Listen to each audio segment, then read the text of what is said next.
Hey guys, Trevor here, and I wanted to share my experience with the new laptop. I wanted to start off and say this is my first Apple laptop and the third Apple device I've ever owned. I really like the iPhone, and it was my first smartphone that I ever got almost 4 years ago. I had the iPhone 5 for 2 years and then the charging port died on it. I had an issue with Apple warranty and they refused to replace the phone, so I got fed up and decided to buy a Sony Zephyr Z3.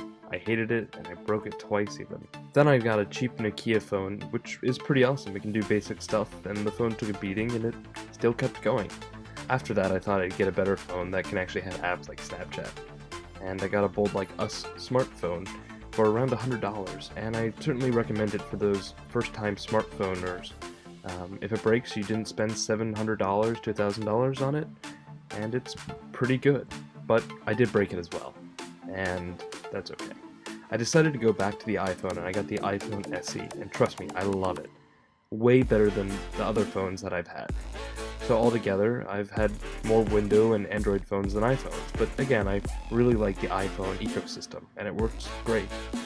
The thing I love about Apple products is they work 95% of the time. They just work. There isn't a gimmick with operating systems. My Zephyr Z3, it wasn't able to do group text messages. The phone was released in September of 2014. Are you serious? You can't do group text messages?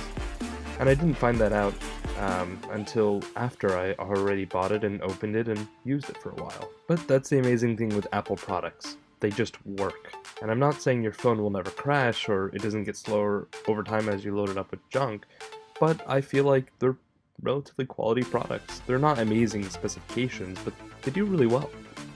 So back to the laptop.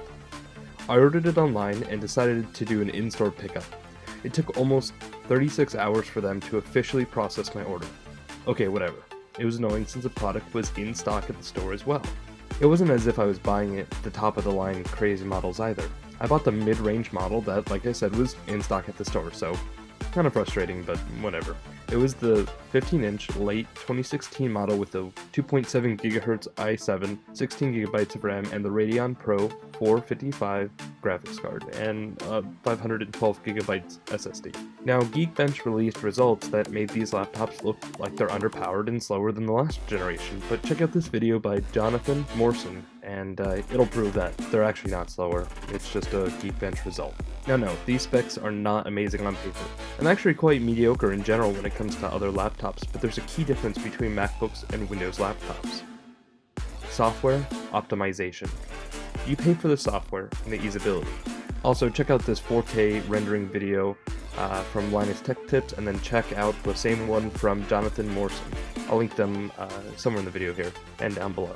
But the cool thing that Jonathan showed was that the MacBooks are able to edit 4K on a 12-inch, and that was last year's MacBook, I believe. So, hey, this is still pretty good.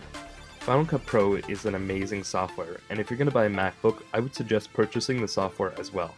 If you're just an Adobe user and you're not going to use Final Cut Pro, you might as well not buy the laptop and get a Windows laptop that has better specs, because you're not going to take advantage of the optimization that Final Cut Pro has.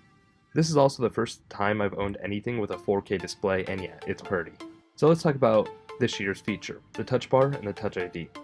Die-hard Apple fans have already been condemning its usability, and I personally think that it's a pretty solid feature. You're going to be able to use it day to day, and I love being able to watch a YouTube video and skip around with it, or be able to change sound and brightness with it, which I haven't really used the word suggester, but I think it's something that maybe slower typers could use, and it might work okay.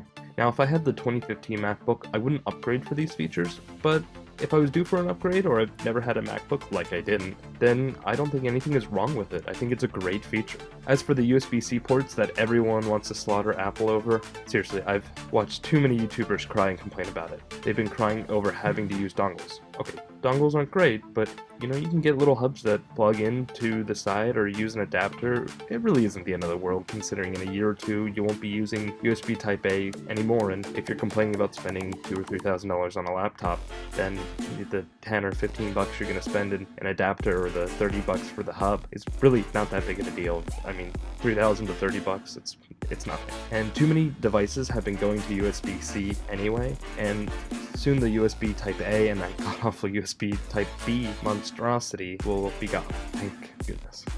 Considering USB Type-C supports 6 USB Type-A connectors, then 1 or 2 hubs, and you're pretty good for a long time. Oh, and the people crying about the MagSafe connector? Yes, it was nice if someone tripped over your cable that it wouldn't drag your laptop down. But how many of us place our machines with the chance that they're going to get thrown on the ground? Probably not many. And if they do, feel free to purchase a MagSafe adapter, because they're out there. Keep it attached to the cord and forget about it. Plug it in normal and have the security. But let me tell you about a secret that I haven't seen anyone talk about. Our charging blocks are USB Type-C, which means they have a port, and the cable in between the computer and the MagSafe block is a USB Type-C as well. Which means you can put the MagSafe on the block, and that means if someone trips, it trips from the block, and the block is the part that pulls away. So if you think about that, you can never have this extra dongle hanging out of your computer, but for a $20 feature, or $30 for the MagSafe, hey, you got security, and it doesn't change your normal day-to-day, and you're not losing anything. You can still charge from any port that you'd want to. Again, it just seems like someone's crying over something that's not that big of a deal, and they're not using their brain to be able to come up with a solution. So what do I think about my Apple product? I think it's awesome, and I don't regret buying it at all. It's a great product, and hopefully it lasts me a pretty long time.